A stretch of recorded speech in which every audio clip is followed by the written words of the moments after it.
আজকে গেম খেলতে গিয়ে এমনটা হবে কখনো ভাবিনি।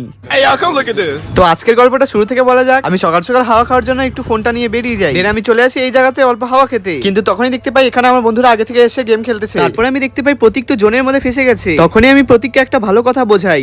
দেখ ভাই দেখ, জোন থেকে ভাগ। জোন যেরকম কাটবে না, তোর গার্লফ্রেন্ডও কাটে না এরকম।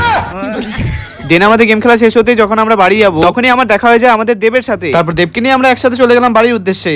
তারপর আমি বিকালবেলা কম্পিউটার ক্লাসে যাওয়ার জন্য রেডি হয়ে গেলাম। বাড়ির সামনে রোহিত চলে আসতে রোহিতকে নিয়ে চলে গেলাম আমি কম্পিউটার ক্লাসের উদ্দেশ্যে। কিন্তু রাস্তায় যে এত সুন্দর ভিউ আছে এটা তো ভুলেই গেছিলাম। তো একটা অসাধারণ ভিউ দেখতে দেখতে চলে আসলাম আমাদের ভিশন কম্পিউটার সেন্টারের সামনে। কিন্তু একই ভিতরে আসতে না আসতে তো ফ্যানটা পুরো দখল হয়ে গেল।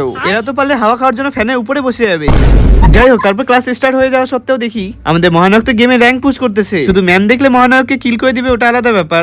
দেন যাই হোক, এমন উল্টাপাল্টা কথা বলতে বলতে ফাইনালি আমাদের ছুটি হয়ে যায়। আর শোভন আর শুভজিৎ আমার বাড়ি থেকে সাইকেল নিয়ে চলে যায় বাড়ি। কিন্তু আমি বাড়িতে আসতে আমার প্রচন্ড ঘুম পাচ্ছে। আজকে আমি স্বপ্নের মধ্যে ব্লগটাই করছি। দেখা হচ্ছে পরের মিনিট ব্লগে। বাই।